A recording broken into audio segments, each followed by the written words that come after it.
श्री राधे, जय जय श्री राधे, जय जय श्री राधे। क्या बोलना पड़ेगा? जोर से बोलना पड़ेगा, और जोर से बोलना पड़ेगा।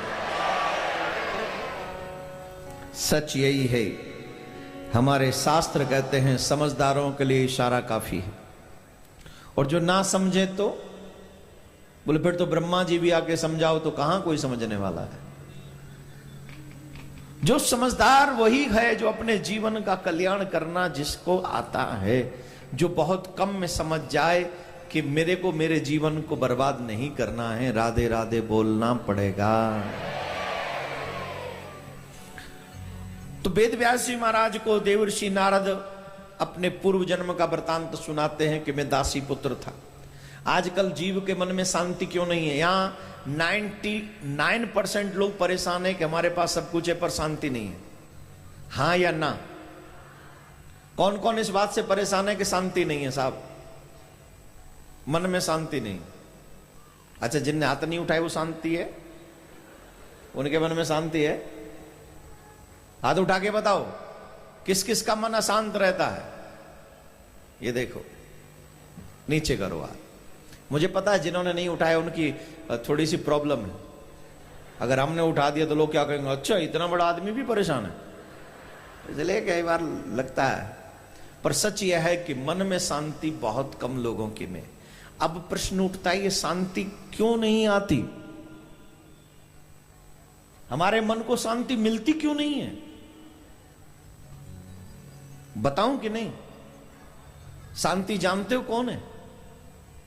शांति राम की बहन है, भगवान श्री राम की बहन है शांति। और शांति के पति हैं संत, श्रृंगी ऋषि राम जी के जीजा जी हैं। जब तक आप सत्संग में नहीं जाओगे, जब तक संतों की सेवा नहीं करोगे, जब तक सत्य स्वरूप का स्मरण नहीं करोगे, तब तक आपके मन में कभी भी शांति आ नहीं सकती। अच्छा, किस किस को ऐसा अनुभव होता है कि जब हम कथा में जाते तो हमारा मन बहुत शांत हो जाता है?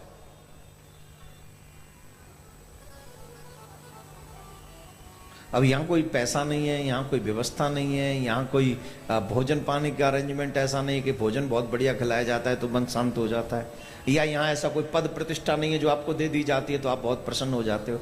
यहां एक है, आपका कनेक्शन ठाकुर से डायरेक्ट हो जाता है। बीच में कोई नहीं है, मेडिटेटर कोई नहीं है यहां बीच में। डायरेक्ट भागवत और आपका कनेक्शन डायरेक्ट है। आपका मन हो गया शांत। फिर भी यहां से जाने के बाद फिर मन अशांत क्यों होता है? क्योंकि फिर आप उसी झूठे दुनिया में जाकर उन्हीं में रम जाते हो। अगर यही चीज जो यहां सुन रहे हो ये जीवन भर याद रखो वहां भी, तो वहां किसी की इतनी हिम्मत नहीं जो तुम्हें अशांत कर दो। उनमें उतनी ताकत नहीं है, वो तो खुद ही झूठे हैं, कमजोर है, वो क्या तुम्हें अशांत कर। लेकिन हम कमजोर तब पड़ते हैं जब हम यहां सुनते हैं और वहां उतारते नहीं। जब उतारोगे तो मन शांत होगा। तो देवर्षि नारद करे, मैं पूर्व जन्म में दासी का पुत्र, सेवा ही मेरा काम था।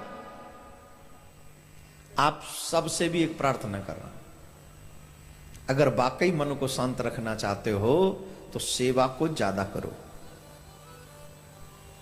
सेवा करने से हमारा घमंड चूर चूर हो जाता है। सेवा करवाओ मत, सेवा करो। किसकी करे? अतिथियों की करो, बड़ों की करो, बुजुर्गों की करो, धर्म की करो, साधु संतों की करो, अतिथियों की करो, समाज की करो, जो जिसमें आपकी रुचि हो। पर एक और बात है, सेवा भी नाम के लिए मत करो।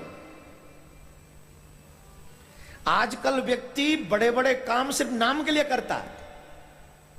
आजकल होड़ है कि मुझे उससे बड़ा काम करके दिखाना, मेरा नाम होना चाहिए। अब तेरा भला, भगवान की नजर में आप उसी समय गिर जाते हो जब कहते हो उससे बड़ा मैं करा के दिखाऊंगा, तो गिर जाते हो, आप उठते नहीं हो।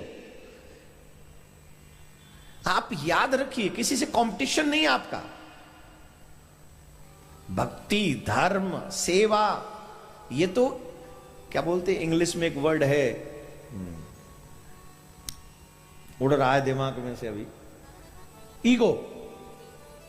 ईगो, ईगो समझते ना?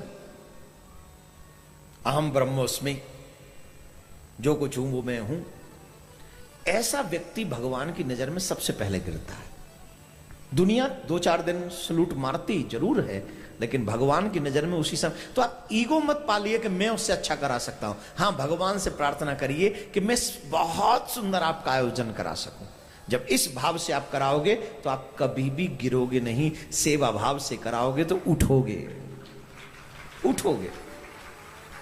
और मन भी शांत रहेगा, मन भी प्रसन्न रहेगा। सबसे बड़ी आवश्यकता तो मन की प्रसन्नता है ना। मन किस में प्रसन्न है आपका? और आपका मन प्रसन्न ईगो के साथ तो नहीं हो सकता। टेंशन रहेगी, खुद भी रहोगे, दूसरों को भी टेंशन देते रहोगे। रात को 12 बजे भाई देख लो ठीक हो रहा है ना, अरे काहे को, छोड़ो ना ठाकुर जी पे। शुभ सेवा। ये बालक, छोटा सा बालक 5-6 साल का, 7 साल का, क्या करता है? बोले सेवा। क्या? संत सोते तो उनके चरण दबाता है, उनकी झूठी पत्तल उठाता है, झूठी पत्तलों में जो मिल जाए वो खा लेता है। आज कुछ लोगों ने साधु संतों को इतना बदनाम कर दिया है कि उन्हें देखकर अब प्रणाम भी नहीं करते हम लोग। खोया किसने? साधु संतों ने नहीं, आपने। जो सर संतों के आगे झुकता है उसका पाप उसी समय धरती पे गिर जाता है। तो अब आपका सर झुकेगा ही नहीं, तो आपका पाप तो सर पे बैठा ही रहेगा। खोया किसने? हमने कि महात्माओं ने? हमने। महात्मा ने कुछ नहीं खोया। एक और बात बता दें, जो सच्चे महात्मा होते हैं उनके लिए जेल और महल ज्यादा महत्वपूर्ण नहीं है। जहां भजन करने को मिल जाए वही उनके लिए महल है। अब बहुत से लोग कह रहे होंगे देखिए ये जेल में गए हुए लोगों का पक्ष ले रहे हैं। मैं क्यों ले रहा हूं? कानून अपना काम करे, मैं तो धर्म की चर्चा कर रहा हूं। और धर्म यह कहता है कि संतों का सम्मान करो, अपमान मत करो। और मैं ये बात इसलिए कह सकता हूं क्योंकि मैं संत नहीं हूं। कुछ अज्ञानी लोगों को पता ही नहीं होता कि संत किसको कहते, वो सबको बाबा कहते। सब बाबा नहीं है। हमारा कैटेगरी अलग है, हम कथावाचक हैं, हम ब्राह्मण हैं। कुछ सन्यासी संत होते, कोई वानप्रस्थी संत होते हैं। आप किसको बाबा कह रहे हो?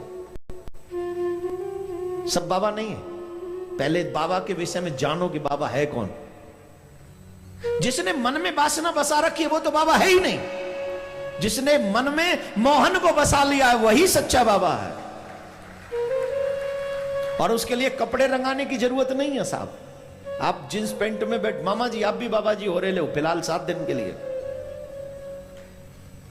ये किसी बाबा से कम है क्या जो इतना बड़ा उत्सव करा दे और ऐसे लोगों को बैठाल दे? आप सब जितने भी आयोजक हैं सब बाबा है इस टाइम।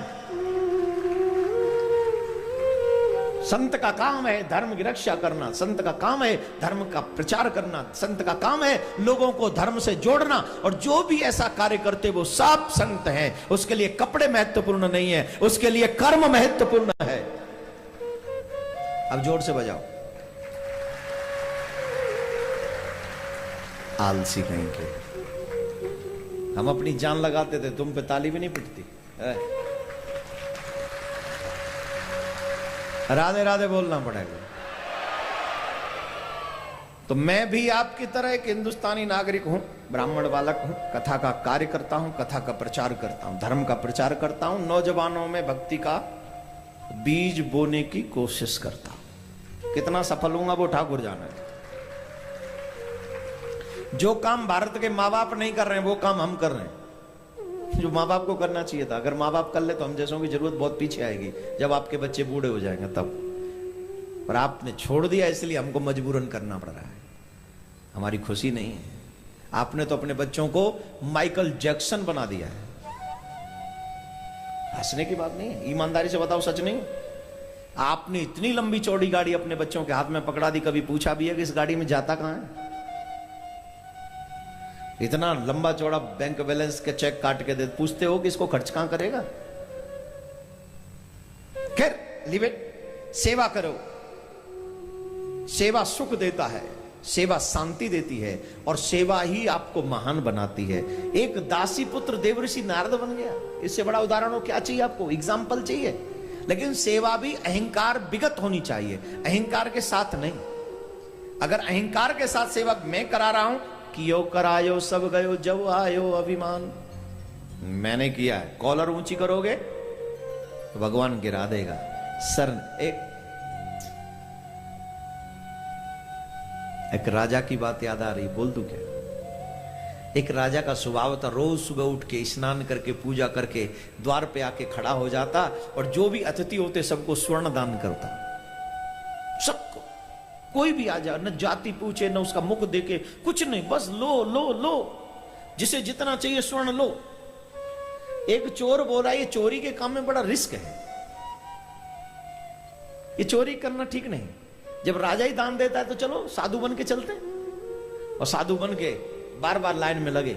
एक ही दिन में उसने कम से कम 20-25 बार हाथ लंबा किया और साधु राजा ने सर नीचे की, सब समझ रहे हैं लोग, बाकी के जो और हाली अंबाली है ना इधर उधर, राजा सब समझ गए एक बार बार बाबा आ रहा है, लेकिन किसी ने कुछ नहीं कहा। राजा के सर नीचे है। आखिर एक बार और आ गया तो उस चोर को ही शर्म आ गई। राजा से कहा, महाराज कम से कम देख तो लो कि किसको कितनी बार दे रहे हो। राजा का जवाब बहुत गजब का था। जब उसने नहीं सोचा मुझे देते वक्त कि मैं कितना दे रहा हूं, तो मैं क्यों सोचूं तुम्हें देते वक्त? क्या उसने सोचा था कि मैं किसको दे रहा हूं, कितना दे रहा हूं?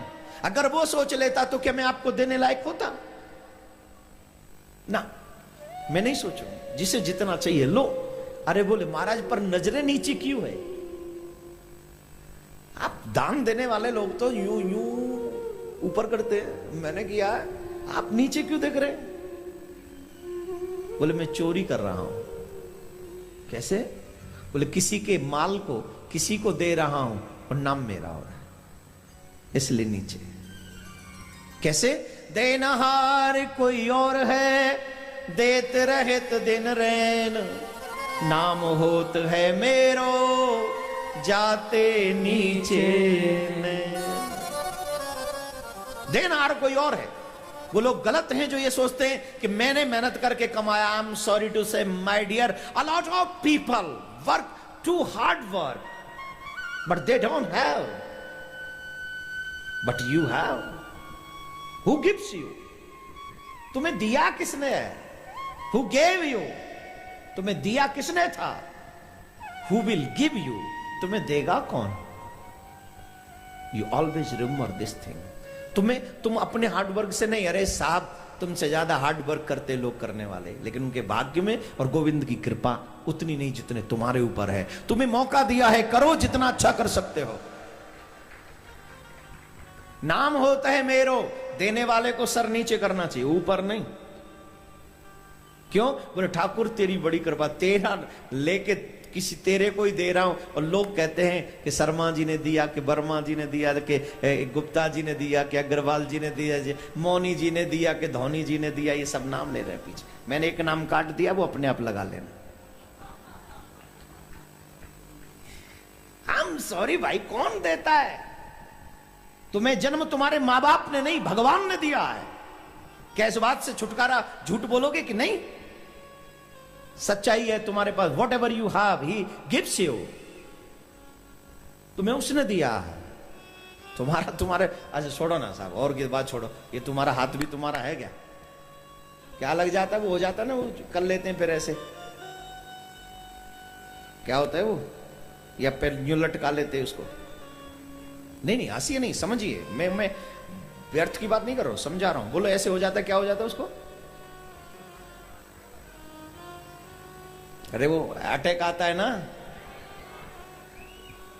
जब तेरा ही है तो कर ले ऊपर कर। कौन चाहेगा कि मेरा हाथ यूं ही लटका रहे?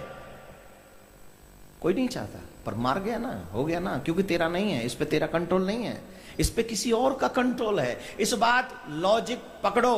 अगर तेरा होता तो तू कभी अपने आप को बूढ़ा नहीं होने देता। आज का इंसान सब कोशिश कर रहा, दवाई जवान बना रहोगे, इसको खा लो बुढ़े नहीं होगे, खा लो इसको, खा ले। ऊपर दिया, ऊपर खा लेंगे तो शायद नीचे आ जाए। क्या बात करते हो, बुढ़े नहीं हो गए। ये भगवान के 3 दिन हैं, बचपन, जवानी और बुढ़ापा। इन तीनों को कोई रोक नहीं सकता माइकलाल, कोई भी नहीं रोक सकता। इसलिए आप सबसे मेरा आग्रह है, सेवा ही सुख दे सकती है आपको। अगर शांति चाहते हो, समाज, धर्म, देश, दीनहीनों की सेवा करो, ठाकुर की सेवा करो, आपसे ज्यादा सुखी कोई नहीं होगा। ये मेरा वादा आपसे, कोई नहीं। आपको प्रमाण चाहिए, एग्जाम्पल चाहिए, तो दासी पुत्र देवर्षि नारद बने, ये प्रमाण आपके सामने है। तब वेद व्यास जी महाराज ने भागवत की रचना की, जिसमें 18,000 श्लोक रचित गए। अब भागवत को लिखा किसने? गणेश जी महाराज ने। और महाराष्ट्र में हमारे गणेश भगवान की खूब, गणपति बप्पा मंगल मूर्ति, गणपति बप्पा। कितना अच्छा डी एंड किया इन लोगों ने, बहुत बहुत साधुवाद है। दर्शन से सारी पूरी मनकामना पूरी, जयदेव जयदेव। कितना सुंदर भगवान। और देखिए गणेश जी जो है वो बुद्धि के प्रदाता, रिद्धि सिद्धि भी वही देते हैं। और यही हमारे सनातन धर्म की कितनी श्रेष्ठता है कि भगवान भोलेनाथ के विवाह में गणेश जी का पूजन हो रहा है। कोई मानेगा इस बात को? इसीलिए क्योंकि हमारा जो धर्म है वो आदि वैदिक धर्म है, जिसका कोई एंड नहीं है। हमारे धर्म जो 2-3 साल पुराना, 4,000 साल पुराना धर्म नहीं हमारा। हमारा धर्म आदि वैदिक धर्म है। और इस बात का प्रमाण हमारे गणेश जी महाराज देते ही हैं। अपने पिताजी के विवाह में खुद पूज्य नहीं है, उन्हीं का पूजन हो रहा है। और कोई भी शुभ कार्य बिना गणेश जी की पूजा के प्रारंभ, गजानन भूत गणादि सेवतम कपित जम्बू फलचार भक्षणम उमा सुतम शोक विनाश कारकम नमामि विघ्ने स्वर पाद पंकज। अब ये बात विद्वानों की है कि विघ्ने स्वराय है कि विघ्ने हराय है। ये विघ्नों के स्वर क्या हुआ? विघ्न हरण करने वाले, विघ्ने स्वराय। क्या कहोगे इसको? ये विद्वानों का विषय है, ऐसा नहीं है। विघ्ने स्वराय, यहां हराय नहीं है, स्वराय है। स्वराय का मतलब क्या?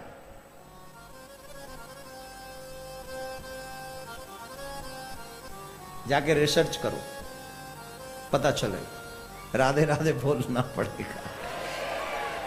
हिंदी में कह दिया विघ्न हरण मंगल करण श्री गणपति महाराज, लेकिन संस्कृत में जो श्लोक हमारे हर ब्राह्मण को आता है, हर ब्राह्मण इसको बोलता है, विघ्नेश्वराय।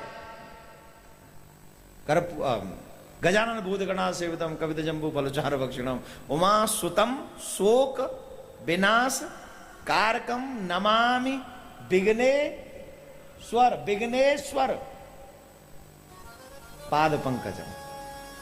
ये बाद में कभी कभी जब ठाकुर कृपा करेंगे, अभी नहीं समझाएंगे आपको। अभी हम बच्चों को सिर्फ इतना कहेंगे, आप भी अपने धर्म को जानने की कोशिश कीजिए। थोड़ी नहीं, थोड़ा एक्स्ट्रा कोशिश कीजिए। राधे राधे बोलना पड़ेगा। तो आप, गणेश जी भगवान ने भागवत की रचना की, जिस भागवत को आप सुन रहे हैं, निर्माण किया श्लोकों का वेद व्यास जी ने, लेकिन लिखा। अब इस भागवत की रचना में एक शर्त और रखी थी। गणेश जी ने कहा था जहां आप रुकोगे वहीं छोड़ के चला जाऊंगा। और व्यास जी ने कहा चिंता ही मत करो, बोलने की चिंता मत करो, सिर्फ लिखो आप। और गणेश जी महाराज तब तक लिखते गए जब तक भागवत पूरी हुई नहीं। वेद व्यास जी महाराज तब तक लिखते बोलते गए जब तक भागवत पूरी हुई नहीं। लिखने वाले गणेश जी हों, बोलने वाले वेद व्यास जी हों, फिर कहां कोई ग्रंथ अधूरा रहने वाला है। इसीलिए इस ग्रंथ को पंचम वेद निराला प्रत्यक्ष कृष्ण है वही। ये भागवत साक्षात कृष्ण का ही स्वरूप है। वाममयी जो है मूर्ति है, श्री कृष्ण ही है, बिल्कुल भी अलग नहीं समझना चाहिए। तो महाभारत का प्रसंग, तेने बांग वही मूर्ति, तो ये जो भगवान का ही स्वरूप है, महाभारत का प्रसंग। अब महाभारत हम सबके घरों में भी होता है, और महाभारत की वजह वही है,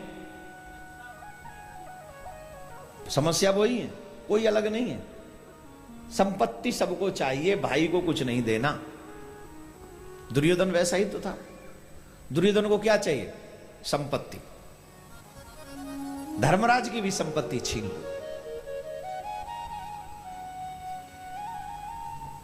जब जीव के मन में लालच आता है तो उसके रिश्ते टूट जाते हैं। रिश्ते वही निभा सकते हैं जिनको सहना आता है, जो सहनशील है, जो त्याग करते हैं, जो पाते। आज राम और भरत दोनों ही क्यों हमारे लिए आदर्श है? दोनों भाइयों में से किसी ने पाने की इच्छा नहीं रखी, दोनों ने छोड़ दिया। नहीं चाहिए मुझे, मेरा भाई चाहिए, मुझे राज्य नहीं चाहिए। आज का भाई ऐसा है क्या? आज का भाई क्या कहता है? मुझे वस्तु चाहिए, भाई नहीं चाहिए। मुझे कोठी चाहिए, भाई नहीं चाहिए। मुझे गाड़ी चाहिए, भाई नहीं चाहिए। ये बैंक बैलेंस में से इतना % मुझे चाहिए, पापा की सेवा मैंने की है, मुझे भाई नहीं चाहिए। जिस पापा की संपत्ति पे लड़ रहे हो, ये पापा भी संपत्ति लेके गया क्या? तो तुम कहां ले जाओगे? नहीं ले जाना है तो यहीं रहनी है, तो जितना भाई खुशी खुशी बांटो। लेकिन कहां ये भाव आते हैं आजकल। तो मेरे बंधु, महाभारत का युद्ध हुआ। मैं आपको महाभारत के संदर्भ में अधिक चर्चा नहीं करूंगा, सिर्फ 2-3 चीजें बताऊंगा। इस महाभारत में सबसे बड़ा नुकसान किसका हुआ बताइए? जोर से बोलिए, किसका?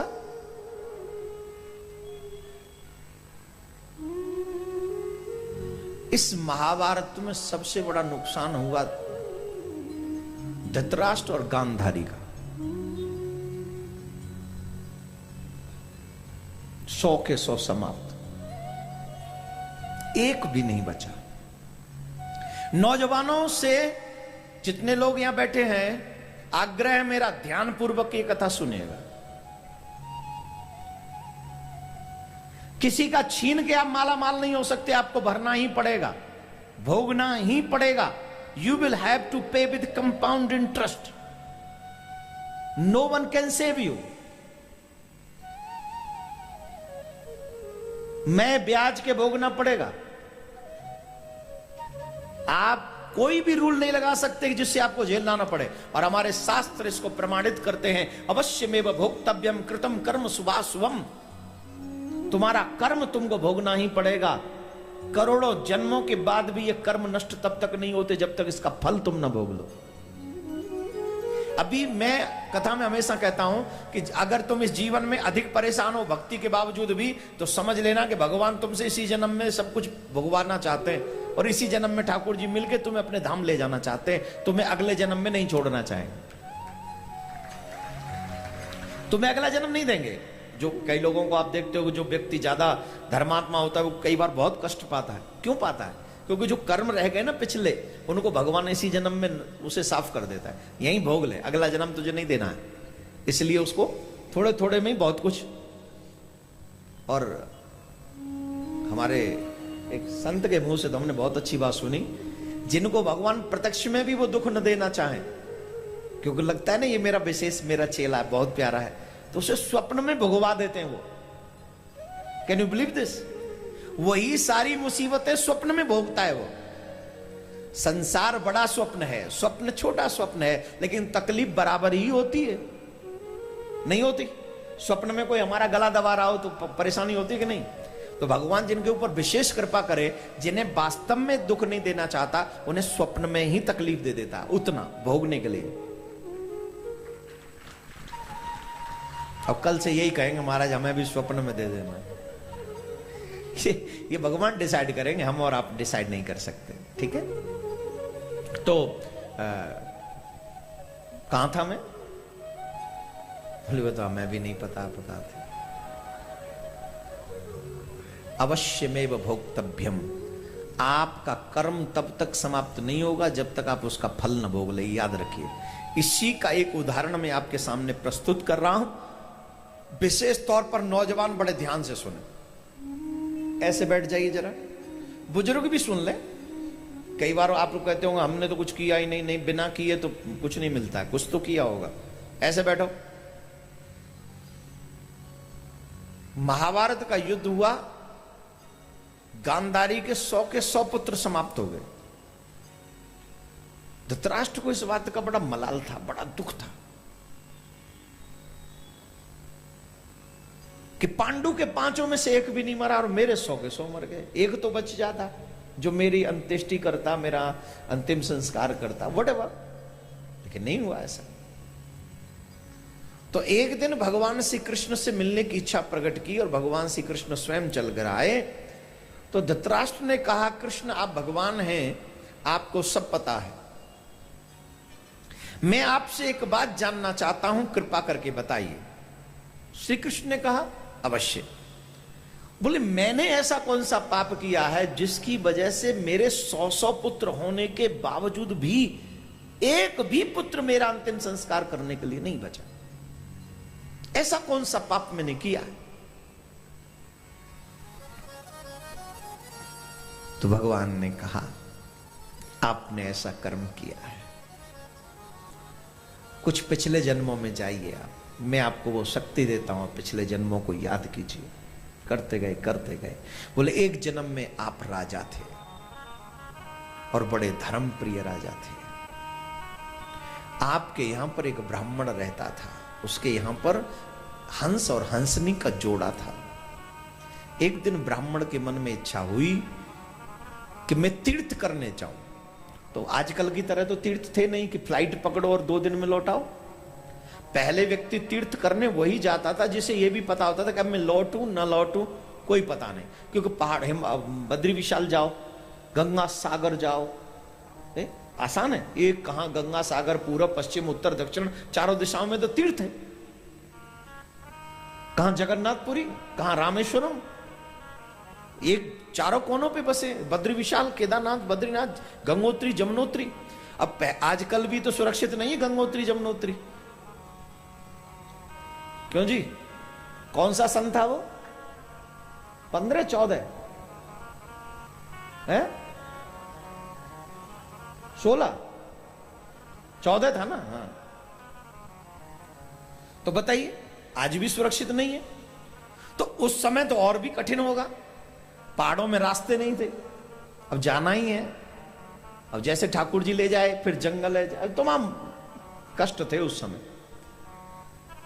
तो सोचा कि मैं तीर्थ करने जा रहा हूं तो इन हंस हंसनी को किसको देके जाऊं। तो सुना ये राजा बड़ा धर्मात्मा है, तो राजा को ही पकड़ दे जाता हूं, जब लौटूंगा तो ले लूंगा। राजा के पास में वो ब्राह्मण गए और उन्होंने कहा महाराज मैं तीर्थ करने जा रहा हूं। तो बोले महाराज मेरे लिए कोई सेवा हो बताओ, आप जो कहेंगे सब व्यवस्थाएं मैं कर देता हूं, आपको जो धन इत्यादि चाहिए बताओ। राजा से ब्राह्मण का मुझे धन नहीं चाहिए, मैं तो आपसे एक सहायता चाहता हूं। मेरे पास एक हंस हंसनी का जोड़ा है, तो कृपा करके आप इसकी तब तक देखभाल करें जब तक मैं लौट के ना जाऊं। बोले ठीक है। ब्राह्मण देव तीर्थ करने के लिए चले गए, राजा के यहां पर हंस हंसनी रह गए और हंस हंसनी ने कुछ अंडे दिए, और जो जो अंडा वो हंसनी देती थी राजा उस अंडे को खा जाता था। ध्यान से सुनना, बड़ा मन लगाना।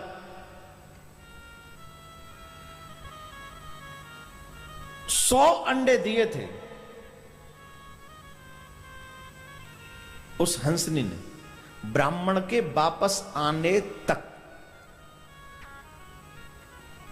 और 100 के 100 अंडे वो राजा खा गया।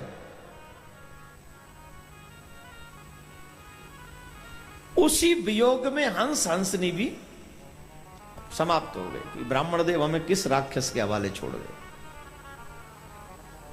एक बात ध्यान रखिए, ये गृहस्थी की जिम्मेदारी है। अगर कोई व्यक्ति हम पे विश्वास करके कोई वस्तु हमारे पास रख के जाए तो अपनी वस्तु से ज्यादा देखभाल उसकी वस्तु की करनी चाहिए। अपनी से ज्यादा देखभाल उसकी करो। आजकल ये मानवता नहीं रही लोगों में ना। आजकल पड़ोसी कहीं चला जाए ताला लगा के तो लोग पीछे से चोरी करवा देते। इसका मतलब है एक दिन तुम्हारे घर में भी चोरी होगी, क्योंकि तुमने उसके बीज बो दिया। किसी की वस्तु की सुरक्षा करना गृहस्थ की जिम्मेदारी है, बहुत बड़ी जिम्मेदारी है। तो ब्राह्मण देव आए, पूछा मेरे हंस हंसनी कहां है? तो राजा ने झूठ बोल दिया कि उनको एक बहुत बीमारी लग गई थी, हमने बहुत सारा उपचार करने की कोशिश की लेकिन वो बच नहीं सके। अब उसने ये नहीं बताया कि मैंने 100 के 100 अंडे खा लिए, इसलिए उस दुख में वो दुखी थे, परेशान हो गए, समाप्त हो गए। तो श्री कृष्ण कह रहे हैं राजन याद करिए वो 100 अंडे आपने खाए थे और वही 100 अंडे हंस हंसनी के आपके पुत्र आकर बने, और आपने उनके मां बाप को दुख दिया था, वो आपको दुख देकर चले गए। आपके कर्मों का फल आपको भोगना पड़ा। तो ये बात उन पे भी लागू होती है जो आजकल अंडे खा रहे हैं। नहीं, हा हा करके इसे भुला दो। एक तो यह कि स्माइल करो और इसे इग्नोर कर दो। एक बात यह है कि जो बोगे वही तुम्हें मिलेगा। और मैं तुम्हारे को डराने के लिए बात बिल्कुल नहीं बोल रहा हूं, और मैं इसे बदल भी नहीं सकता। मेरी भी किसी में भी कैपेसिटी नहीं कि जो इसे बदल दे भगवान के सिवा। तो आजकल की माताएं तो रोज खिलाती है अपने बच्चों को। मां बाप को दोष लगेगा। अनविज्ञ बच्चा जब तक 10-11 साल का ना हो जाए तब तक आप जो भी बच्चे को खिलाते पिलाते हो अथवा जो भी गुनाह बच्चा करता है उसका पाप मां बाप को भोगना पड़ता। आप लोग उल्टा सीधा खिलाकर अपने बच्चों को राक्षस बना रहे हो। ऊपर से कहते हो हमारा बच्चा नहीं, राक्षस किसी की सुनता है क्या? गुनाह किसने किया?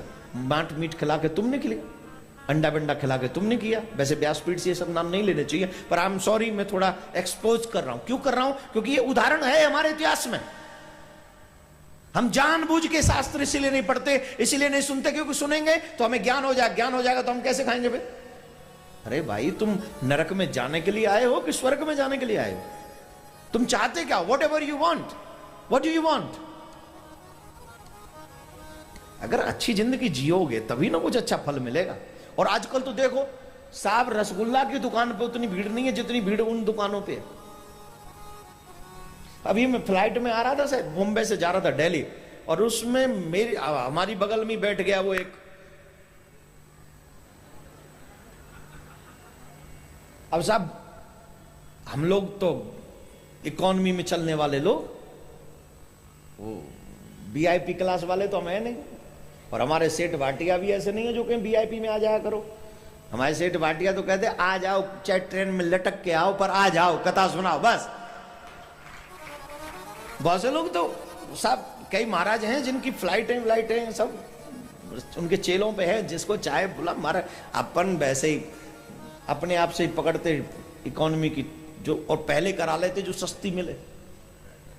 हम लोग, हमारा जो टूर है वो पहले से फिक्स है। हम पहले से फिक्स है तो टिकट भी फिक्स है। 2-2.5 महीने पहले से करा लेते जो और सस्ती मिले। ऐसा है ना, रूल है, तो थोड़ा सस्ती मिल जाती है। तो 2,500-3 हजार में शायद पुणे की टिकट बन गई होगी। I am happy. 2,500-3 हजार देखो कितनी ऊंची जगह बैठा दिया है। तो होता, कई लोग ऐसा करते हैं। तो ठीक है, तो वहां बैठे थे, हमारी बगल में आके बैठ के वो शुरू। अब बाबा उसको कैसे गई, तू उठ जा। और हम उठ नहीं सकते क्योंकि वो बैठा ही लास्ट सीट पे, हम इधर बैठे खिड़की तरफ, हम जा नहीं सकते। अब तो एक ही काम कर सकते, भैया मुंह बांध के अपनो देख खिड़की में मुझे बैठे रहे, तू कच्चू खा। क्या करेंगे आप भाई? अब लड़ेंगे उससे? वो खा रहा है, उसकी मर्जी। तो कभी आप ठंडे दिमाग से सोचिएगा कि हमको क्या खाना चाहिए और क्या नहीं खाना। एक और बात बता दूं, अगर आप मांस खाते हो, अगर आप गंदी चीज खाते हो, आपके विचार कभी शुद्ध नहीं हो सकते, कभी नहीं हो सकते, कभी होंगे नहीं। जो लोग कहते हैं ना मेरा मन कथा में नहीं लगता, अब रोज बाइट बाइट खाता है 5, यहां मन लगाएगा तेरा? लगेगा ये मन तेरा? फिर तो तेरा मन वहीं लगेगा जहां वो कोई नाचने वाले गाने वाले लगे रहते, वहीं लगा नाच, क्योंकि तेरा बुद्धि भ्रष्ट हो गई है भाई। तो भगवान श्री कृष्ण ने कहा कि पिछले जन्म में तुमने हंसनी के 100 अंडे खाए थे, वही 100 के 100 अंडे तुम्हारे बच्चे बने, जिसका पाप तुमको भोगना पड़ा। अब आप सबसे हाथ जोड़ के प्रार्थना कर रहा हूं, मैं आपके विषय में तो कुछ नहीं कहूंगा कि आपको जो करना है करें, लेकिन अपने बच्चों को इस पाप में भागीदार मत बनाइए आप, प्लीज प्लीज। वो अननोन बच्चे जिन्हें पता भी नहीं कि हम खा क्या रहे हैं, उन्हें मां बाप खिला रहे हैं। प्रोटीन है, प्रोटीन और 10 चीजों में, वो खिलाओ उसे, लेकिन गंदी चीज मत खिलाओ। मैं हाथ जोड़ के सिर्फ प्रार्थना कर सकता हूं, मेरे भारत के भविष्य को बर्बाद मत करो आप। ये मम्मी पापा की जिम्मेदारी है। आप खाते हो खूब खाओ, जो मर रहे हो मरो, कि बच्चों को गलत विचारधारा मत दो, बच्चों को गलत चीजें मत खिलाओ। बहुत से लोग तो ये कहते हैं जी अंडा तो वेजिटेबल में आता, तेरी तो ले ये वेजिटेबल है, ते सामने आ जाते, लगा दूं 2-4 चेलाओं को तेरे पीछे, सेवा करवाऊं तेरी, ये वेजिटेबल है। थोड़ा सा बड़ा हो जाना तो देख इसमें कौन सी वेजिटेबल निकलेगी। झूठ बोलता पाप। तो प्लीज बी केयरफुल, अपने बच्चों को इस पाप से बचाइए, वरना जो धृतराष्ट्र को भोगना पड़ा कहीं हमें ना भोगना पड़े। और ये बात मैं इसलिए खुल के बोल रहा हूं, जबरदस्त बोल रहा हूं, जिससे आप सुरक्षित हो जाए, आपकी आने वाली पीढ़ी सुरक्षित हो जाए, आपको भोगना ना पड़े। आपका भला इसमें छिपा है, इसलिए मैं ये बोल रहा हूं। आपका भला छिपा है इसलिए बोल रहा हूं, वरना मेरी क्या जरूरत है साहब, मुझे क्या पड़ा। तो आज ये प्रण कीजिए, ना हम खाएंगे और ना अपने बच्चों को अंडा मीट खाने देंगे। ऐसा संकल्प आज कथा पंडाल में हमें इस धृतराष्ट्र की कथा को सुनकर ले लेना चाहिए। बोलो, जोर से बोलना पड़ेगा, और जोर से बोलना पड़ेगा। तो कौन कौन मेरी बात से सहमत है कि आज के बाद हम ये सब गंद नहीं खाएंगे, ना अपने बच्चों को खाने देंगे, और ये प्रॉमिस हम करते हैं, आज ही कथा पंडाल में छोड़ते हैं। कौन कौन प्रण करता है? जो जो करते हाथ उठाकर बताइए। नहीं नहीं, ऐसे नहीं, जो हाथ जो कर सकते हो वो हाथ उठाएं, और जो खाते नहीं है उन्हें वो भी उठा सकते हैं। जो खाते ही नहीं है वो तो अच्छी बात है। देखो, कथा कौन कहती है नहीं देता है, कथा क्या देती है? लोग कहते हैं अरे मूर्खो, कथा तो वो देती है जो कोई नहीं दे सकता है, कोई नहीं। ये आज कथा ने हमें सात्विक जीवन जीने के लिए एक और कदम बढ़ा दिया। आप सबका बहुत बहुत धन्यवाद है कि आपके हृदय में यह सुविचार आया है। भगवान आपके सुविचार की हमेशा रक्षा करे और आपको अच्छाई के रास्ते पर चलने का अवसर दे। राधे राधे बोलना पड़े। बाबूजी आप खड़े नहीं हो सकते, खड़े नहीं हो सकते आप। जब बात तो धृतराष्ट्र को पता चला कि मैंने क्या गलती की है, तब उनको जो बुरा लगा वो पिछले जन्म के लिए लगा। इसके बाद एक दिन विदुर जी आते हैं, कहते हैं महाभारत के 15 वर्ष तक, महाभारत के बाद कितने 15 वर्ष तक गांधारी और गांधारी के पति दुर्योधन के पिता धृतराष्ट्र 15 साल तक धर्मराज के राज्य में, धर्मराज के सहारे जिए। और धर्मराज कितने शुद्ध पवित्र आत्मा हैं, अपने पिता जैसा ही सम्मान उनको दिया। रोज सुबह उठकर स्नान करके पूजा करके सीधे पिता के पास जाते और उनको प्रणाम करते, और प्रणाम करके उनसे ही कहते कि मुझे क्या क्या करना है आप आज्ञा करिए, उन्हीं की आज्ञा लेते। एक दिन विदुर जी को पता चला, और विदुर जी अपने भैया से मिलने आए धृतराष्ट्र से, और पूछा आप कैसे हैं? तो धृतराष्ट्र ने कहा मैं बहुत अच्छा हूं। सच बताऊं तो दुर्योधन भी इतनी सेवा नहीं करता था जितनी धर्मराज मेरी देखभाल करता है। बहुत अच्छा पुत्र है और मुझे कोई कमी नहीं रहने देता, और सब व्यवस्थाएं बहुत अच्छी हैं। हाँ, भीम कभी कभी बोलता है ऐसा, भीम को बर्दाश्त नहीं होते थे। चारों भाई तो बहुत सम्मान करते थे, पर भीम तो भीम है भाई, उनको लगता था बताओ कितना विचित्र आदमी है, हमारे खिलाफ सारे षड्यंत्र किए और हमारी बनाई हुई खीर चक्क मजे से ले रहे। भीम को कभी कभी बोलते थे, भीम इनको उल्टा सीधा, पर धर्मराज उनको डांटते थे, ऐसा नहीं बोलते बड़ों को। विदुर जी को कहा कि बहुत अच्छे हैं ये लोग, से भीम कभी कभी बोलता है तो वो बच्चा है अभी। विदुर जी को बड़ा बुरा लगा कि क्या कैसी वृत्ति हो गई अब आपकी, हैं? कैसी स्थिति हो गई आपकी। जिन बच्चों को आपने कभी सुरक्षित करने की कोशिश नहीं की, आज उन्हीं के दिए हुए टुकड़ों पे आप जी रहे हो, उन्हीं के साथ जिंदगी बिता रहे हो, उन्हीं के दिए हुए व्यवस्थाओं में आप रह रहे हो, भोग रहे हो। ये जीवन भी कोई जीवन नहीं है। आपको चाहिए कि आप अपना कल्याण करें। तो धृतराष्ट्र बोले मैं कहां जाऊं, कैसे जाऊं, मैं अंधा हूं, मुझे कौन रास्ता बताएगा। बोले क्यों झूठे बहाने बनाते हो, ये जरूरी तो नहीं कि अंधे ही रास्ते नहीं देख पाएंगे। अंधा एक बार विश्वास करके निकले तो एक नहीं हजारों लोग रास्ता बनकर, रास्ता दिखाने के लिए उनके खड़े हो जाएंगे उनके साथ में। लेकिन ऐसे मैं मानता हूं कि वो अच्छे हैं, लेकिन आपको ऐसे अपना जीवन उनके टुकड़ों पे नहीं बिताना चाहिए।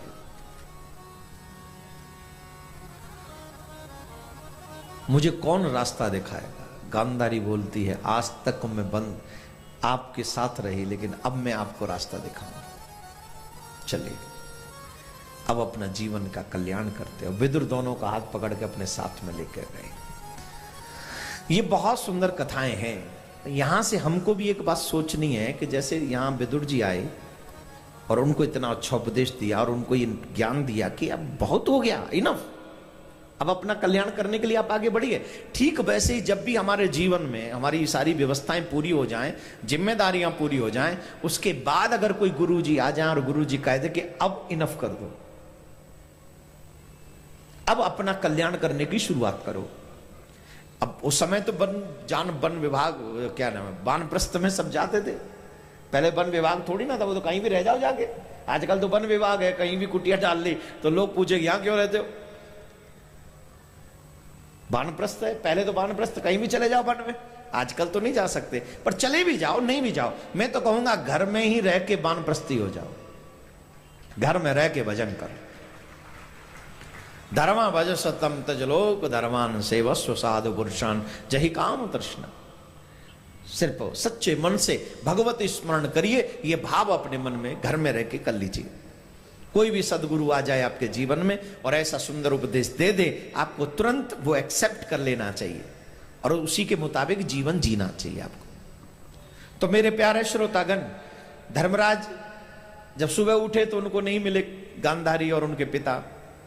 गांधारी धृतराष्ट्र जब नहीं दिखे तो धर्मराज रोने लगे कि मैंने जरूर कोई अपराध कर दिया जिसकी वजह से वो मुझे छोड़कर चले गए। ऐसे ही कुछ समय निकला। एक दिन इस महाभारत के युद्ध के तुरंत बाद की घटना है जो मैं आप सबको बताना चाहता हूं। भगवान श्री कृष्ण पांडवों को लेकर, द्रौपदी को लेकर पितामह भीष्म के पास में गए और पितामह भीष्म ने जैसे ही भगवान श्याम सुंदर को देखा बड़े मुस्कुराने लगे। देखो कौन मुस्कुरा रहे हैं, मुस्कुरा कौन रहे, जिनके एक एक अंग में बाण लगा हुआ है। सुनना, भक्ति कितनी श्रेष्ठ होती है। हमारे कांटा भी चुभ जाए तो उस दिन की कथा छोड़ देते। क्यों? बोले मेरे पैर में लग गई, अब मैं चलूंगी कैसे, चलूंगा कैसे, मैं नहीं जा सकता। हाँ या ना? इवन कई लोग तो चले पार्क में कथा हो रही है, वहां मच्छर खाते, कैसे जा सकते हैं हम लोग? जो तेरे घर में मच्छर ना है का, तुझे वहां नहीं खाते हैं? बहाना बनाना है कथा में न जाने का। देखिए भक्ति किसको कहते हैं। पितामह भीष्म का एक भी अंग ऐसा नहीं जिसमें बाण नहीं लगा, चुभा नहीं, अंदर तक पार नहीं है, आर पार है बाण। और पितामह भीष्म ने जब श्री कृष्ण को देखा तो पितामह भीष्म श्री कृष्ण को देखकर मुस्कुरा रहे हैं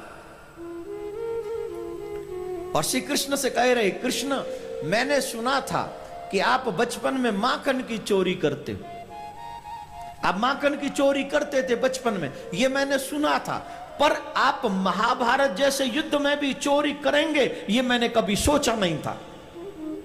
कभी ये नहीं सोचा था कि हम महाभारत जैसे युद्ध में भी चोरी करेंगे। भगवान श्री कृष्ण बोले, मैंने महाभारत में चोरी की? मैंने? बोले हाँ आपने चोरी की। मैंने कहां चोरी की? पितामह भीष्म पूछ रहे, क्या नहीं की? श्री कृष्ण बोले कब? बोले मैं सब जानता हूं। इस महाभारत में अगर सबसे बड़ी चोरी किसी ने करी है तो वो आपने करी है। कृष्ण बोले पर कब? मैंने कब चोरी की? बोले महाराज मैं आपके सामने से युद्ध करता तो मैं सब देखता था कि हो क्या रहा है। इस युद्ध में जो भी हुआ सब मैंने देखा अपनी आंखों से। बोले क्या हुआ, आपने क्या देखा, कृपा करके बताइए। तो भगवान श्री कृष्ण को पितामह भीष्म कह रहे, महाराज जब अर्जुन किसी योद्धा से युद्ध करता था और युद्ध करते करते जब वो थक जाता था और जब वो परास्त होने लग जाता था उस समय आप चोरी करते थे। कृष्ण बोले क्या चोरी करते थे? उस समय आप अपने मुखमंडल का तेज कई गुना बढ़ा लेते थे। जिस योद्धा से अर्जुन हारने लगता उस योद्धा, क्योंकि वो सामने तो आप ही सारथी हो, तो आप अपने मुखमंडल का तेज बहुत सुंदर और बढ़ा लेते थे और वो रथी, वो योद्धा आपकी सुंदरता को देखता रहता, आप उसके चित्त को चुरा लेते, उसका चित्त उसके बस में नहीं होता, अर्जुन के हाथों से आप उसे मरवा देते। आप उसके चित्त की चोरी करते थे, उसकी।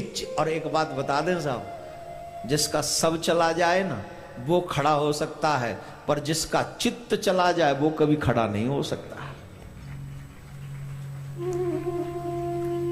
तुम पे नहीं बजेंगी। अब पूछ तो लो क्यों नहीं बजेंगी? पूछो क्यों नहीं बजेंगी? बोले जिसका चित्त चोरी हुआ नहीं वो इस रस को जानेगा क्या? जिसका चित्त चोरी हो गया उससे पूछो। और आपका भी हुआ था थोड़े दिन के लिए। कब? जब आप नए नए जवान हो रहे थे। उस समय सोचो, जब जब कोई पहली बार का अच्छा लगा, आपको बहुत अच्छा लगा था, उस समय सच्ची सच्ची बताओ, क्या भूख लगती थी? प्यास लगती थी? नींद आती थी? घर वाले अच्छे लगते थे? घर वाले दुश्मन नजर आते थे? उस समय चित्त चोरी हुआ था? हुआ था कि नहीं? पापी कहीं के दूसरों पे उंगली उठाते हो, कभी कभी अपनी तरफ भी देख लिया करो। सब रॉन्ग नंबर डायल करके आए हैं, राधे राधे बोलना पड़ेगा।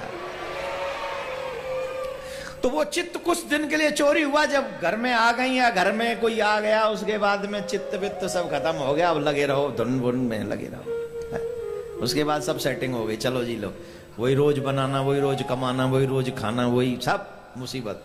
खैर लीव इट। तो पितामह भीष्म कह रहे हैं, हे कृष्ण आपने उस महाभारत जैसे युद्ध में भी चित्त की चोरी की।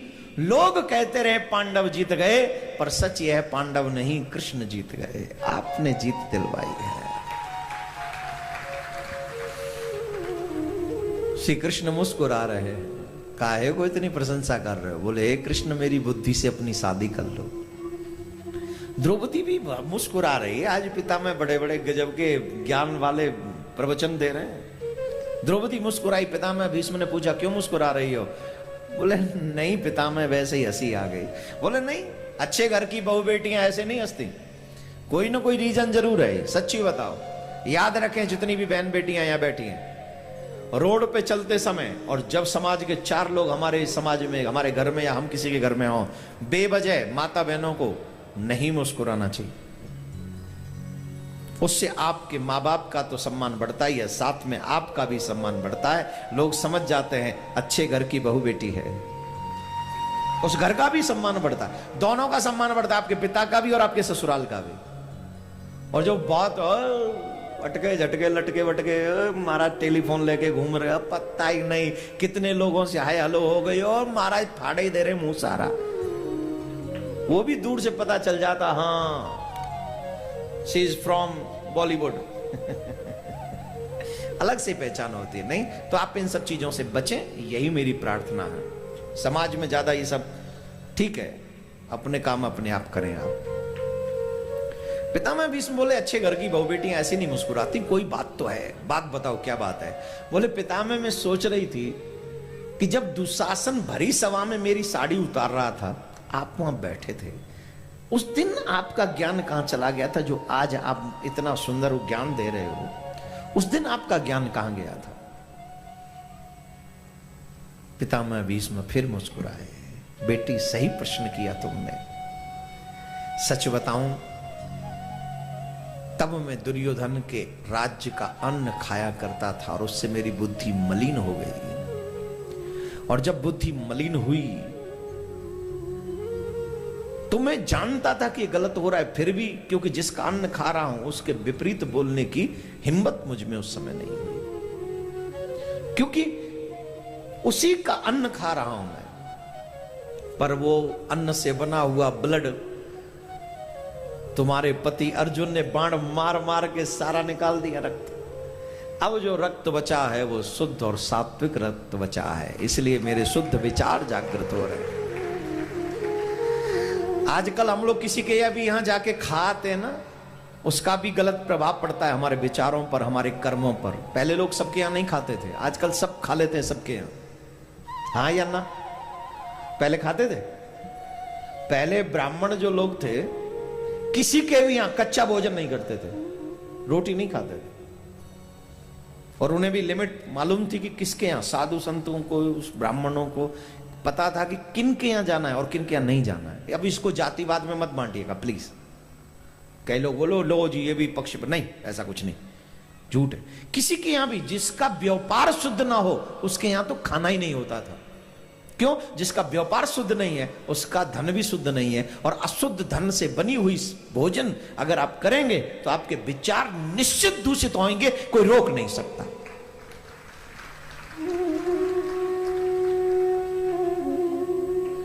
आजकल कौन इन सब चीजों की परवाह करता है? कौन होटल में बना रहा है, कौन होटल में पका रहा है, किसका यहां से आया है, सब सूट साफ साफ सुपड़ा साफ कर जाते हैं। फेवरेट तो कुछ छोड़ते ही नहीं। और मुझे तो तब हंसी आती है जब पार्टियों में लाइन लगा कर लग के बड़े बड़े रईस आदमी प्लेट लेके ऐसे जाते हैं जैसे भीख मांगने जा रहे। एक से एक रईस आदमी मैंने देखा है, बड़े बड़े 5 स्टार होटलों में पैसा भी देते हैं और भिखारियों की तरह लाइन में भी लगते हैं। अरे इससे तो अच्छे तेरे घर की दाल थी, कम से कम जहां बैठा था कोई परोसने वाला तो था। बड़े बनने के चक्कर में सबसे छोटे बन गए, सबसे छोटे। चलो क्या मुझे क्या, मैंने कौन सी लाइन में लगना? हाँ, मैं नहीं लगता लाइन में। हाँ, अपने तो दूसरी लाइन लगा रखी है, ठाकुर जी की लाइन में लगे पड़े अपन तो। राधे राधे बोलना पड़ेगा, और जिससे इसको लगना हमारे साथ ही लग लो। और कथा में जो आ गए वो सब उसी लाइन में है। भगवान करे आप सबका कल्याण हो, सबका। तब भगवान श्री कृष्ण से पितामह भीष्म कहते हैं, सदैव देवो भगवान प्रतीक्षताम कलेवरम यावदिदं हिनोम्यहम प्रसन्न हासारुणलोचनो लसन मुखाम्बुजो ध्यान पतश्चतुर्भुज। पितामह भीष्म श्री कृष्ण से कहते हैं, हे प्रभु, आपका केवल लोगों, आपका जो सुंदर स्वरूप है, आपका जो दर्शन है लोगों को सिर्फ ध्यान में होता है, परंतु मेरा भाग्य देखिए वही प्रभु मेरे सामने खड़े हैं। कमल के समान आपके अरुण नेत्र, प्रसन्न हास्य, उल्लासित मुखारविंद और चतुर्भुजी रूप को, हे देव, इस सुंदर रूप का दर्शन आप यहीं रहकर तब तक प्रतीक्षा करना जब तक मेरे प्राण इस देह का परित्याग न कर दें। उससे पहले आप मुझे छोड़ के मत जाना, आप यहीं खड़े रहे। और खड़े रहे। कौन कहता है भगवान नहीं है? भगवान है। पितामह भीष्म का इंतजार तब तक करते रहे उनके अनुसार, उनके कथन अनुसार, जब तक पितामह भीष्म के प्राण नहीं चले गए। बोलो राधे राधे। जोर से बोलना पड़ेगा। तो ये सब प्रसंग है, बड़ा सुंदर प्रसंग है। अब हम चलते हैं, क्योंकि कलयुग के लोग हैं, कलयुग की तरफ बढ़े। अब कलयुग की कथा को श्रवण करें। यहां से 15-20 मिनट की कथा और है, बड़े सावधानी पूर्वक सुनेंगे, क्योंकि हम कलयुग के लोग हैं तो कलयुग की कथा जरा सावधानी पूर्वक सुननी चाहिए। भगवान श्री कृष्ण राज्य सत्ता दिलाकर जब जा रहे थे तो कुंती के पास में पहुंचे और कुंती से कहा, कुंती बुआ, आप, मैं आया हूं, आप कोई वरदान मुझसे मांग लो, जो आप वरदान कहोगे मैं आपको वही वरदान दूंगा, आप बताओ आपको क्या चाहिए। कुंती बोली, कृष्ण क्या जो मैं मांगू वो आप मुझे दे दोगे? बोले, ऐसा क्या है जो आप मांगे और मैं आपको न दे सकूं? आप जो मांगोगी मैं आपको वही दूंगा, आप बताओ तो सही क्या। बोले, अगर देना चाहते हो ना कृष्ण, तो कृपा करके मुझे इतना सा दे दो कि जब तक मैं जीवित रहूं तब तक मेरा दुख मुझे छोड़ के न जाए। सुख नहीं मांग रही है कुंती, दुख मांग रही है। मुझे दुख दे दो, मुझे दुख चाहिए, मुझे सुख नहीं चाहिए, मुझे दुख चाहिए। अभी जब कथा आस्था चैनल पे पूरी हो जाए तो आप सब YouTube चैनल पे चले जाएं और बची हुई कथा वहां आप सुन सकते हैं। और जितने भी लोग यहां बैठे हैं, अभी नहीं 5 मिनट बाद अपना भी आप लोग मोबाइल निकाल कर YouTube चैनल ऑन करके उसे लाइक करके राधे राधे शेयर कर देंगे, ठीक है? इतना जरूर करेंगे 5 मिनट बाद, अभी नहीं। तो मेरे प्यारे, कुंती ने कहा, मुझे वो सुख नहीं चाहिए जिस सुख के आने पर जीव आपको ही भूल जाता है। मुझे वो दुख चाहिए जिस दुख में व्यक्ति पल पल तुम्हारी याद करता है और तुम्हें याद कर करके रोता है। मेरे भाई बहन, आप सबने देखा होगा, आपकी अपनी जिंदगी के अनुभव भी आपके साथ में रहे होंगे। सुख में दुख में सुमिरन सब करे, पर सुख में करे न कोई। जो सुख में सुमिरन करे तो दुख काहे को। जब जीव दुखी होता है तो सबसे पहले परमात्मा की याद आती है। दो ही लोगों की याद आती है दुख में, एक मां, एक परमात्मा। छोटा मोटा आप अचानक से कहीं जा रहे हो, पैर में आपके में अचानक से कांटा लग जाए तो सबसे पहला शब्द क्या निकलेगा? मां। लेकिन बहुत बड़ा पत्थर ऊपर आ जाए तो मां निकलेगा? तब परमात्मा निकलेगा। छोटे दुख में मां, क्योंकि मुझे पता है मेरे दुख में अगर कोई शामिल हो सकती है तो वो मेरी मां। लेकिन जब दुनिया का सबसे बड़ी मुसीबत आ जाए, पहाड़ गिर पड़े, तब मां भी नहीं, तब परमात्मा याद आता। तो जब हमें दुख में पता है कि वही मेरे काम आते हैं, तो फिर सुख में उसे हम क्यों भूलते हैं? यहां पर ऐसा कौन व्यक्ति है जो 5 स्टार होटल में अपने बच्चे की बर्थडे पार्टी करता है और भगवान को कहता है, प्रभु चलना मेरे साथ? है कोई? जिस दिन हमारे घरों में पार्टी होती है उस दिन भगवान का व्रत होता है, क्योंकि भगवान को भोग नहीं लगता है। तो कब भगवान पूछ ले, क्या मैंने इसी दिन के लिए तुझे धनवान बनाया था? नहीं, मुझे वो 5 स्टार होटल वाली पार्टी नहीं चाहिए महाराज। मुझे तो जमीन पे बैठ के पत्तल में वो भोजन चाहिए जिस पत्तल के भोजन में मैं आपको भोग लगा सकूं, आपको भोग लगा सकूं। सुख के मुंह पे धूर पड़े जो प्रभु को नाम भुला, बलिहारी या दुख की जो पल पल नाम जपाए। सुख भी मुझे प्यारे हैं, दुख भी मुझे प्यारे हैं। छोड़ू मैं किसे भगवान, दोनों ही तुम्हारे हैं। सुख भी मुझे प्यारे हैं, भी आपका है, दुख भी आपका है, पर मुझे वो देना जिसमें आपकी याद बनी रहे। आप सबसे कहूंगा, अगर आप सुख में भगवान को भूले बैठे हैं तो आप सपूत नहीं है। सुन लीजिए सब सावधानी पूर्वक, अगर सुख के आने पर आप परमात्मा को भूल जाते तो आप सपूत नहीं है। हां, अगर सुख में भी आपको परमात्मा याद रहता है तो समझना कि मैंने तो ठाकुर को पकड़ा हुआ है, पर ठाकुर ने भी मुझे छोड़ा नहीं है, उसने भी पकड़ा हुआ है। जो दुख में भगवान को याद करते वो भगवान को पकड़ने की कोशिश करते, जो सुख में भगवान को याद रखते हैं भगवान ने उनको पकड़ा हुआ है, वो भूल नहीं पाते, कभी नहीं। इसलिए कुंती कहती है मुझे वो सुख नहीं चाहिए जिस सुख के आने पर मैं आपको भूल जाऊं, मुझे वो दुख दे दो जिस दुख के आने पर मैं तुम्हें याद रखूं। याद रखो कृष्ण, याद रखो।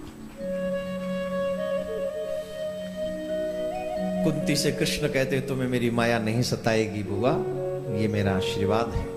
पांडवों की विजय हुई और कृष्ण जाने लगे, और कृष्ण जब जा रहे हैं तो आंसू सामने से उत्तरा दौड़ी आई। प्रसंग आपको पता ही है। भगवान उत्तरा के गर्भ को सुरक्षित करने के लिए उत्तरा के गर्भ में जाते। आप सबको बता चुका हूं कई बार, भगवान का जब भी प्राकट्य होता है तो भगवान नहीं आते, गर्भ में नहीं आते, कभी नहीं, माया जाती है। अब बोले माया क्या है? बैलून किस किसने देखा है? बैलून देखा है? उसमें हवा भरी है कभी? बच्चों को नहीं देते फूंक, हवा भर के फूंक मार मार के उसे फुलाते। अब आपसे पूछे ये बैलून पहले तो फूला हुआ नहीं था, अब कैसे फूल गया? बोले इसमें हवा भर दी। हवा कैसी है, लाल है कि पीली है? बोले साहब नहीं पता। कितने किलो है? भाई साहब अभी ऐसे कैसे बताएं? हवा है ये पता है, कितनी है, किस कलर की है नहीं पता है। बोले जब जिसका कलर ना पता हो, जिसका वेट ना पता हो, जिसका कुछ ना पता हो, उसे समझ लो वही माया है। वैसे तो माया के बहुत स्वरूप है, पर ये भी माया है। तो भगवान माँ के घर में नहीं जाते, माया जाती है। माया का अनुभव ये होता है कि मेरे घर में कोई आया है, वहां हवा होती है, माया होती है, वहां भगवान नहीं होते। लेकिन जब भक्त पे विपत्ति पड़े तो भगवान एक क्षण का भी विलंब नहीं करते और माँ के गर्भ में भी पहुंच जाते हैं, माँ के गर्भ में भी पहुंच जाते हैं और शिशु की रक्षा करते हैं। और इसलिए महाभारत के इस पूरे प्रसंग में अगर हम कहें पांडवों की विजय हुई। पांडवों की विजय क्यों हुई? रीजन क्या है? यत्र योगेश्वरः कृष्णो यत्र पार्थो धनुर्धर तत्र श्री विजयोर्भूति ध्रुवा नीतिर्मतिर्मम। जहां भगवान श्री कृष्ण है, जहां धनुषधर अर्जुन है, वहां निश्चित तौर पर विजय ही प्राप्त होने वाली है। पराजय तो हो ही नहीं सकती, पराजय नहीं हो सकती, विजय ही होगी। पांडव भी जब भगवान ने अपनी लीला पूरी कर दी तो पांडव भी अपनी लीलाओं को पूरी करते हैं। भगवान श्री कृष्ण के बाद पांडव भी धराधाम को छोड़ देते हैं। यश्रद्धेय भगवत प्रयाणम प्राणो सुदानाम वत्स प्राणम। तो जो इस कथा को, पांडवों के महाप्रयाण की कथा को सुनता है, उसे भगवान के चरणों की लद्वा हरो भक्ति मुपेत सिद्धि, उसे भक्ति प्राप्त होती है। अभी आपको जो हम बताने जा रहे हैं वो है राजा परीक्षित की कथा। थोड़ा सा एक बार जोर से बोल लीजिए, और एक बार जोर से बोल लीजिए। और इसके बाद 10 मिनट की कथा है, ये और ध्यान से सुन लीजिए, फिर कल मिलेंगे हम और आप। अब खोल लीजिए आप अपना अपना मोबाइल सेट, कुछ और नहीं, यूट्यूब ही ऑन करें, वो भी देखें कि आपका चेहरा आ रहा है कि नहीं आपका इस मोबाइल में। तो भैया एक बार इनके रहते रहते भी 2 मिनट बाद इनका फोटो डलवा देना धीरे धीरे। राधे राधे बोलना पड़ेगा। तो जो लोग इस पंडाल में हैं, जिन्होंने सब्सक्राइब नहीं किया हुआ, वो सब्सक्राइब भी कर लें और ज्यादा ज्यादा धर्म का प्रचार करें, उसे शेयर भी कर दें, लेकिन कथा भी सुनते रहें। एक दिन की बात है, राजा परीक्षित जो कि बड़े धर्मात्मा राजा हैं, अपने दादा के बताए हुए मार्ग पर चलते हैं। बहुत छोटी सी उम्र में राजा बना दिए गए, मात्र 15 साल की उम्र में। 15 साल की उम्र में परीक्षित जी को राज्य मिल गया था, बहुत छोटी सी उम्र थी। तो भगवान कि कृपा जिनमें प्राप्त हो तो वो छोटा सा 5 दिन का बालक भी महान हो जाता है। तो 15 साल के थे,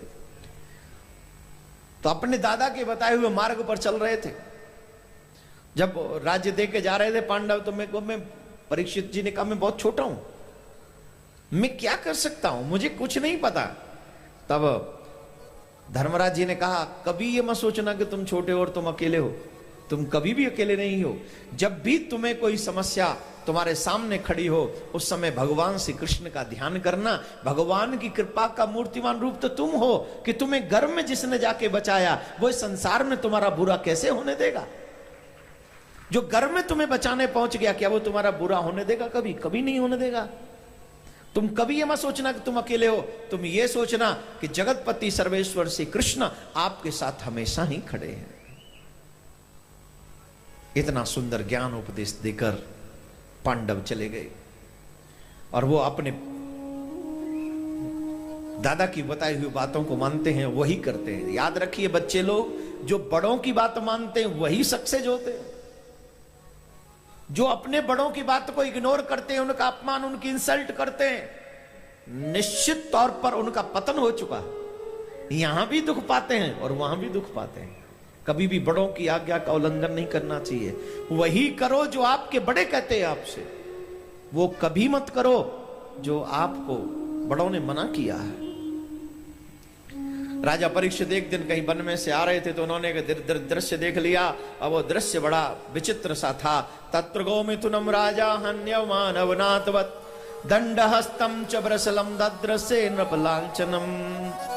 सूत जी कहते हैं सोनक जी, वहां पहुंचकर राजा परीक्षित ने देखा कि एक बड़ा ही विचित्र काला सा राजा हाथ में दंड लेकर एक गाय को और एक बैल को पीट रहा है। और जो बैल है उसके 3 पैर टूटे हुए हैं, एक पैर जो बचा है वो राजा उसी पैर पे बार बार चोट कर रहा है, चोट कर रहा है, चोट उसी पे। जो पैर सुरक्षित है, जो 3 तो टूट गए भाई, चोट उस पे कर रहा है जो एक सुरक्षित है, चोट कर रहा है उस पे। राजा से ये दृश्य देखा नहीं गया कि इस सुरक्षित पैर पे ही चोट, वो भी बैल को मार रहा है, गाय को मार रहा है। ओह, राजा दौड़ पड़े रथ से कूद कर, और जैसे उस व्यक्ति को, राजा को आता हुआ उस व्यक्ति ने देखा, दूर जाके खड़ा हो गया, भाग गया। तो राजा ने गौ मां को प्रणाम किया, वृषभ को भी प्रणाम किया और पूछा, मां आप कौन हैं? ये कौन है और ये व्यक्ति कौन है जो आपको मार रहा है? मेरे राज्य में आपको मार रहा है, ये कैसे संभव है? तो वृषभ, बैल बोले कि मैं धर्म हूं और मुझे मारने वाला ये कलयुग है। गाय बोली मैं पृथ्वी हूं, मुझे मारने वाला कलयुग है।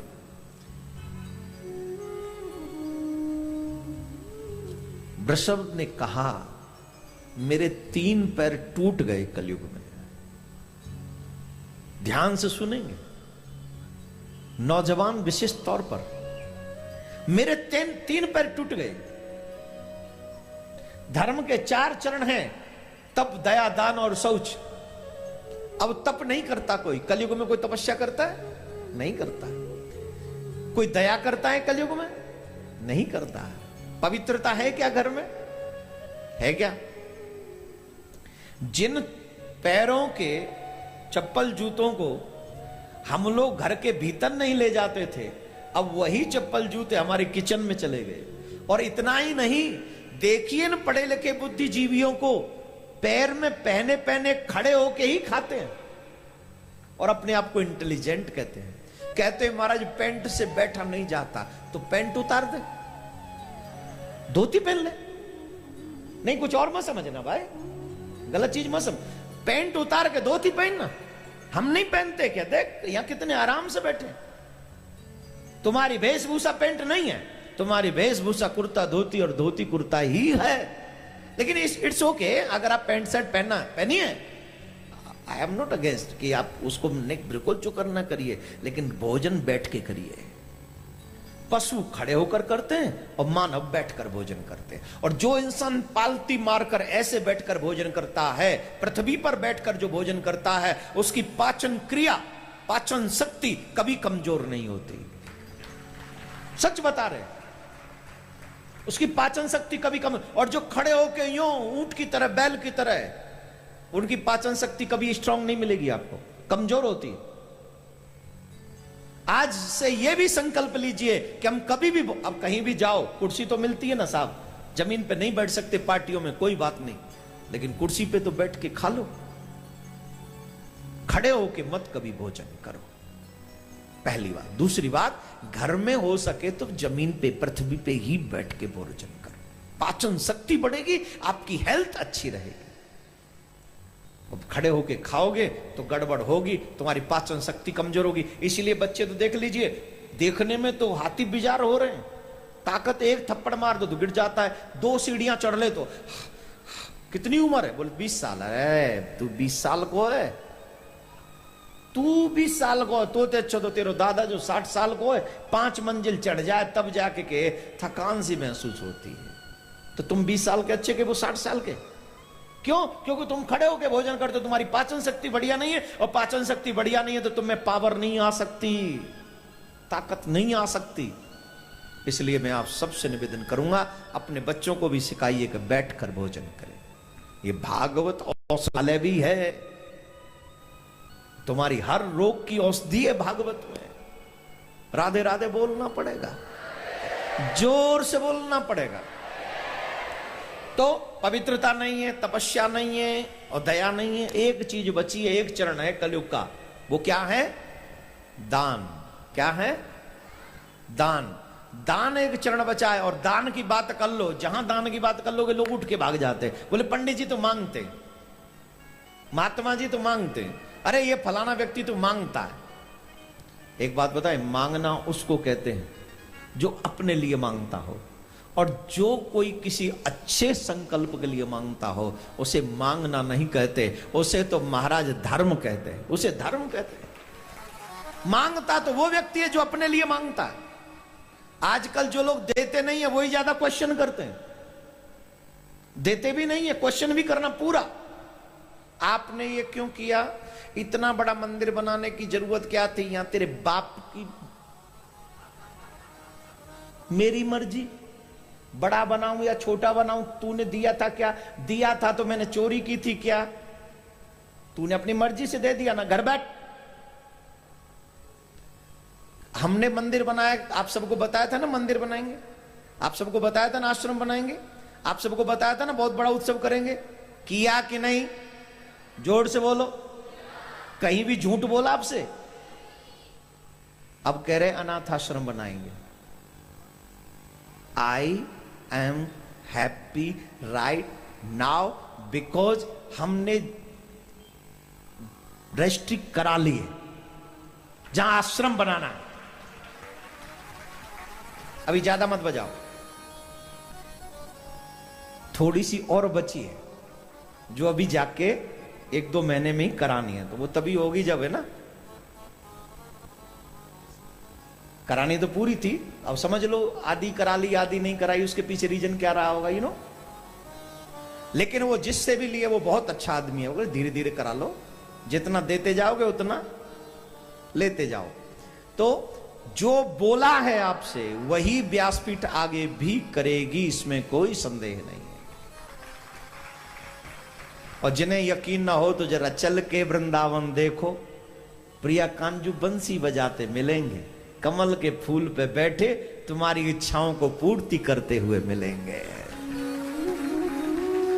तो धर्म ने कहा कि महाराज मैं दुखी हूं क्योंकि मेरा एक चरण जो शेष है उसी को ये राजा कलयुग तोड़ रहा है। गाय से पूछा, देखो आज कलयुग में यही स्थिति है, जो अच्छा करे उसी को बुरा मान लेते हैं और जो बुरा करे उसे अच्छा मान लेते हैं।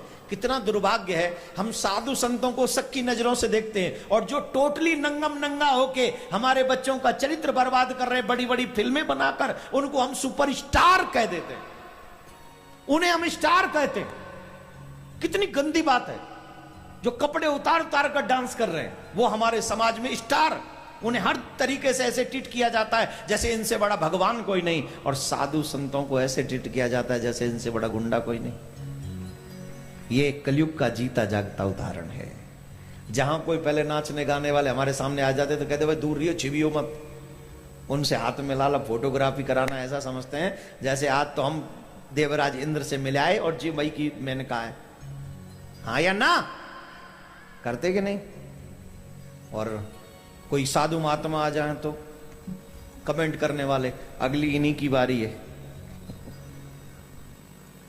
तेरा भला करे, अगर भला नहीं लिख सकते तो बुरा भी मत लिखो, क्या पता तू मेरे बारे में लिखे और खुद ही चला जाए, ये भी तो संभव है ना। तो ये सब उल्टा सीधा समाज है, कलयुग का प्रभाव है। बोले महाराज धर्म के लिए धर्म कोई नहीं करना चाहता, सब अपने नाम के लिए धर्म करना चाहते हैं। लोग ऐसे लोग भी कलयुग में बहुत कम हैं जो धर्म के लिए ही धर्म करते हैं, और जो धर्म के लिए धर्म करते हैं उन्हीं की वजह से मेरा ये पैर बचा हुआ है। जो सिर्फ धर्म को लेकर चलते हैं, जो धर्म की रक्षा करते, उनकी वजह से मेरा ये पैर बचा हुआ है। तो आइए हम सब मिलकर अपने उसी धर्म के पैर को स्ट्रांग करें और अपने धर्म को और आगे बढ़ाएं, अधिक से अधिक बढ़ चढ़कर अपने धर्म की रक्षा करें। राधे राधे बोलना पड़ेगा।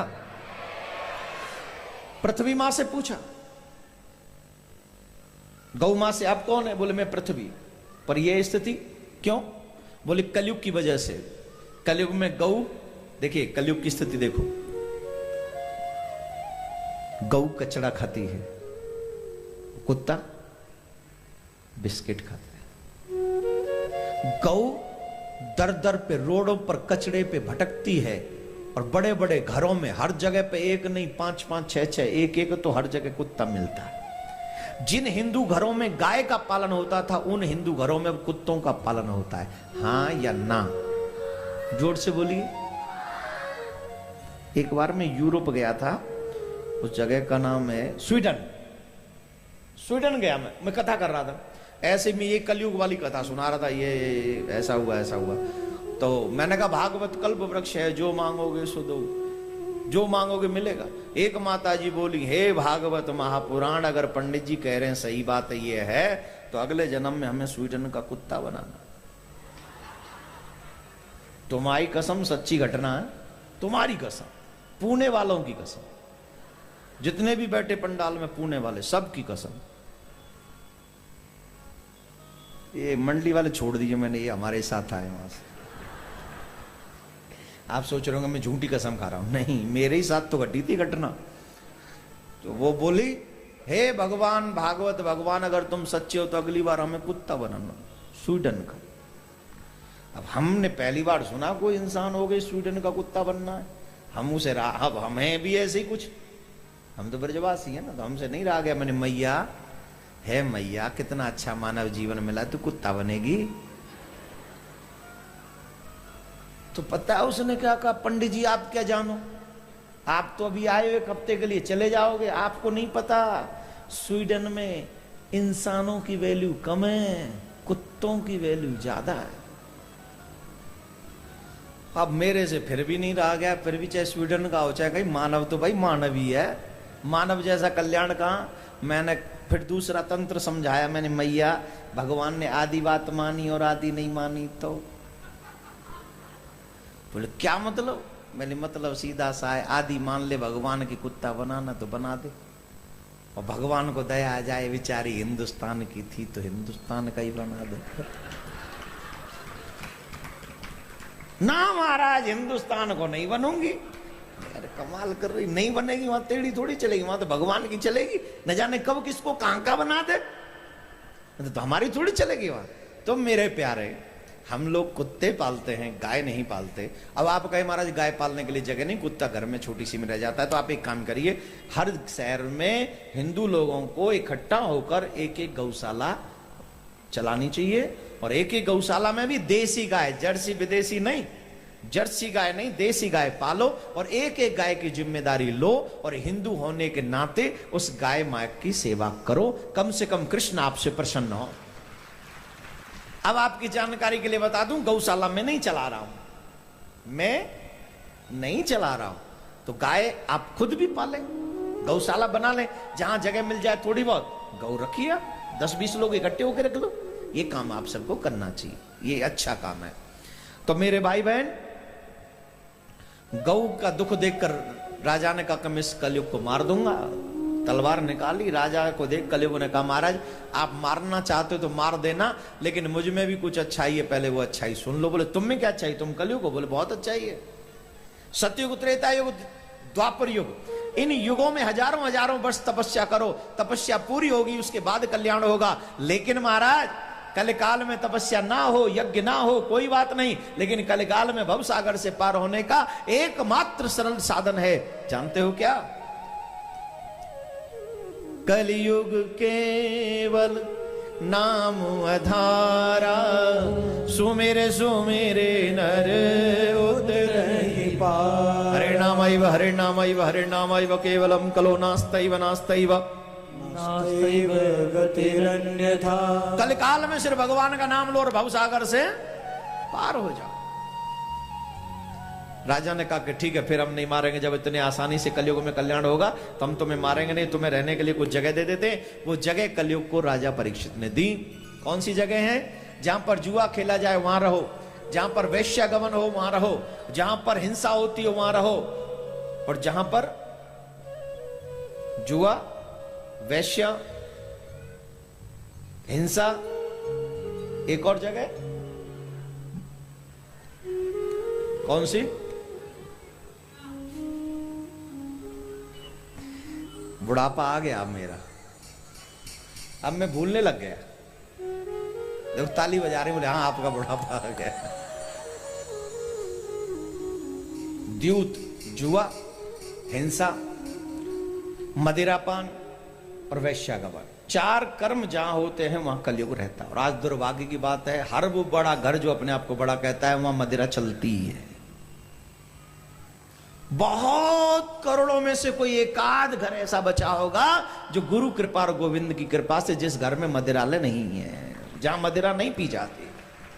आजकल तो बड़ी पार्टियों का हुनर बन गई है मदिरा, और जिस घर में पार्टियां नहीं होती उस घर को कहते हैं तो पुराने जमाने के ख्यालात, तेरा भला करे। नरक जाने की इतनी उतावला क्यों हो रहा भाई? तो छोड़िए, तो इन जगह पे कलयुग ने कहा महाराज एक जगह और दे दीजिए स्वर्ण में। राजा ने कहा तथास्तु। राजा के सर पे कलयुग बैठ गया, क्योंकि मुकुट सोने का था और राजा वापस लौट कर आ रहे थे। जल प्यास लगी, राजा समीक ऋषि के आश्रम में गए। समीक ऋषि ध्यान मग्न अवस्था में थे, उन्हें पता नहीं कौन आया कौन गया। 3 बार जल मांगा, जब 3 बार जल मांगने से नहीं मिला तो राजा को लगा कि नहीं मेरा जानबूझ के अपमान कर रहे हैं, तो उन्होंने मरा हुआ सर्प राजा के गले में डाल दिया। और जब मरा हुआ सर्प डाल दिया राजा ने समीक ऋषि के गले में, तो श्रृंगी ऋषि जो समीक ऋषि के पुत्र थे उन्होंने साप दे दिया, इत लंघित मर्यादम तक्षका सप्तमे हनि। जिसने संत मर्यादा का उल्लंघन किया है आज से 7वें दिन उसे तक्षक डस लेगा और उसकी मृत्यु हो जाएगी। राजा को पता चला, राजा ने उसी समय घर छोड़ दिया और घर छोड़कर वो तुरंत वन में गंगा जी के तट पर आ गए। और गंगा जी के तट पर पहुंचकर अनेकों संतों से प्रश्न किया, जिसकी मृत्यु 7वें दिन है उसे जीव को क्या करना चाहिए। तो आइए, हम सबकी भी मृत्यु 7 ही दिन में है। कितने दिन में? जोर से बोलिए। राजा को ये पता तो था कि 7 दिन है, हमें तो ये भी नहीं पता 7 मिनट भी हैं क्या।